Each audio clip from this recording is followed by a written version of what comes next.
Do you all remember when the mainstream gaming review sites used to score games based on their individual components? Gameplay or sound or whatever would get their own numbers in addition to an overall score. Pretty much all of them have done away with that system by now because it made for awkward situations where you had to slice up a game into components rather than evaluating it for being the sum of its parts. But if there's any reason I wish it was still here, it would be to see how the hell someone would grapple with scoring Cruelty Squad's presentation. It's the only game I've played where I think 10 and 0 are equally strong candidates, and that is just hilarious. Cruelty Squad is a weird avant-garde game made by an edgy Finnish artist turned video game designer, Ville Kallio.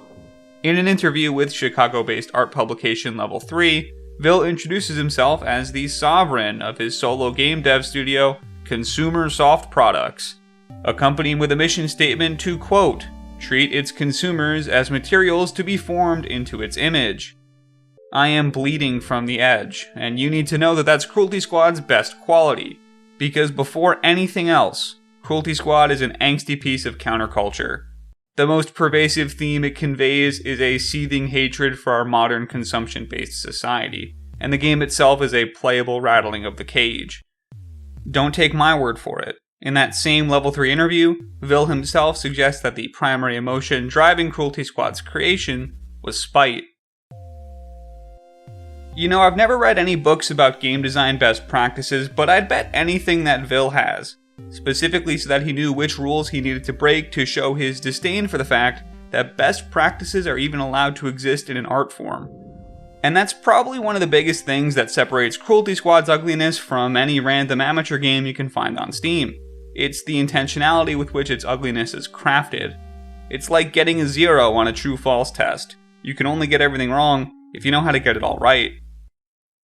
The onboarding process feels like this game is fighting you for purchasing it. A downright bizarre main menu will have you stumbling your way through unlabeled buttons to find out their function. The options screen has text that literally goes off your monitor, so it can't be fully read. And I'm pretty sure the fact that the game originally booted in windowed 640 by 480 is also part of the gag. When you get to the equipment screen, the Weapon 2 slot appears before Weapon 1. Even the default control scheme hates you. Reload is bound to holding down the right mouse button and dragging your mouse downward off screen, which frees up the R button to be your use button. Okay. Cruelty Squad is punk as hell. Punk in a world where other punk games are mainstream, so we need to come up with a new prefix for this one.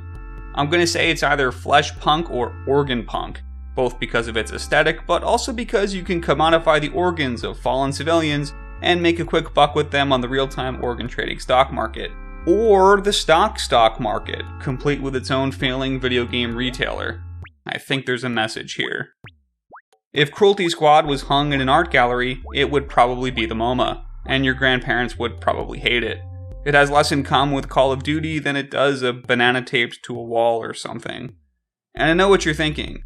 You aren't a pretentious art gamer guy who plays art games for their message. Honestly, I'm not either, and the reason that Cruelty Squad is the big exception is because it is content-rich and mechanically deep in a way that most other artsy games I've played aren't. Because unlike a banana taped to a wall, I spent like 40 hours with Cruelty Squad. Because Cruelty Squad's cruelest joke is that once you get used to its phantasmagoria, its organ trading economy, its weird control scheme, and its esoteric rules with different borders being assigned on loss that change death penalties and lock out different secret doors, it's actually a totally playable, dare I say, great stealth game. Who knew? In Cruelty Squad, you play as a hitman hired by corporations who have come to the pragmatic economic conclusion that their best strategy is to kill their competitors, or their employees, or their bad investments, or you because they fat-fingered the wrong button when sending out a hit, but then they realize after and you just go back to work the next day and it's all fine. Cruelty Squad has about a dozen main missions and a handful of secret ones, but don't let that number fool you. Almost every level is large and dense. And that's part of the secret sauce of having an art style of everything is hideous. You can open up Paint and paste a low-res JPEG of a Funko Pop, or just write Pizza House with a graffiti tool, and boom, you finish the texture work for like half a level. Each map will have a handful of assassination targets that you need to kill in any way you desire, then get out without being killed yourself. What makes that harder than it sounds is armed guards that shoot on sight, and an extremely high level of lethality that can have 60% of your HP disappear in a second if you're not careful. Getting through missions successfully demands learning the level design to access alternate paths and better firing angles, using lean buttons to take a peek into future rooms without showing your entire hitbox, and taking advantage of character equipment and upgrades. There's a lot of depth for how you engage with killing your targets, even down to the way you move around the levels. For the first huge level, they give you the Fleshmobile, but after that it's up to you to identify that the mid-air momentum rules favor short little bunny hops to get around instead of walking in a straight line. Just about the only gameplay aspect of Cruelty Squad that isn't contrarian is the shooting itself. With the exception of some late game secret weapons, the weapon choice is about as standard as it gets, acting as the one grounding anchor keeping this game based in some sort of reality. Silenced pistols, sniper rifles, shotguns, and machine guns, fleshy as they may be, still all perform the way you expect those objects to behave in a video game where you place your cursor on top of enemy heads and then left click for the satisfaction of a clean headshot. In fact, it might even be more satisfying than you're used to, because the hilarious irony of this game playing up its violence for the shock effect is that enemies explode into gore piñatas on death, with blood, limbs, organs, and viscera flying all over the place. You can exacerbate that carnage with optimal strategy too. Abusing enemy guard AI to bait them into corners is extremely effective because of how slowly they round that corner before taking a shot, allowing you to get your own bullets in first and turn hallways into uncomfortably satisfying meat grinders of remains. You can even dig into those remains to restore an insultingly low amount of HP with the Cannibalize button. Oh, by the way, there's a Cannibalize button.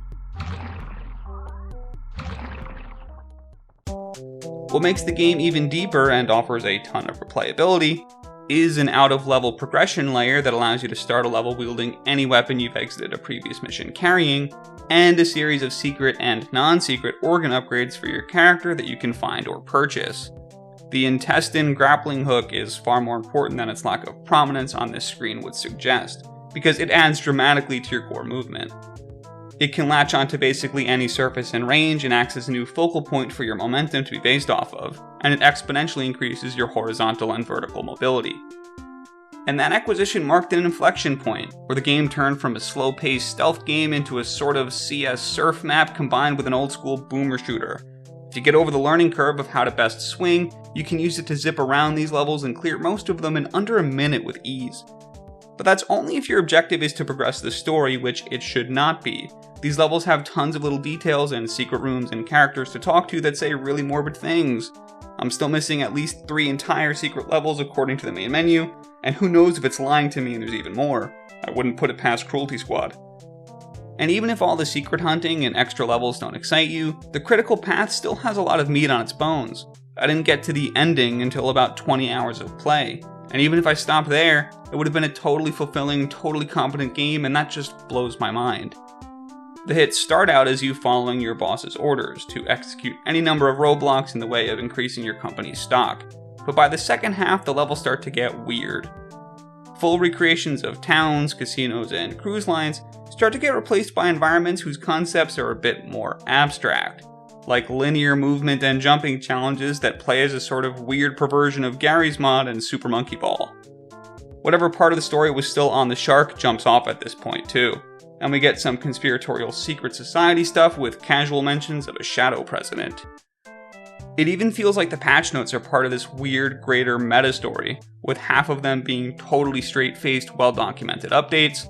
Other times there are celebrations that goad you to continue your consumption.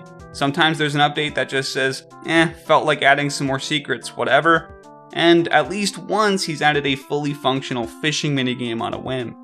Because Cruelty Squad is art. It's an experience, man, and you gotta take it all in. I'm just shocked that this art has such a good game bolted onto it.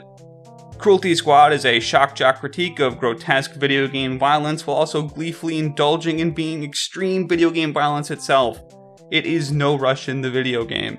You can technically get through levels without killing any civilians, but with an inconsequential penalty for doing so, and a much greater incentive to harvest their organs, its themes are pretty overt. I still can't believe how much I truthfully and sincerely enjoyed a game that looks like this. And if this whole project is some twisted joke, then it's the highest effort and most enjoyable joke I've ever experienced. You know, if Cruelty Squad had to be scored, I think I know the perfect number. It's not a 10 or a 0 after all, it's a negative 10. It's the difference between being bad and being the opposite of good. Its ugliness is close relative, the antithesis of beauty. It's all of that while being a damn compelling, content-heavy, extremely replayable stealth game with a whole lot of meat under its flesh to boot. The greatest irony of its Funko Pop-fueled takedown on consumerism is that you totally need to go buy it.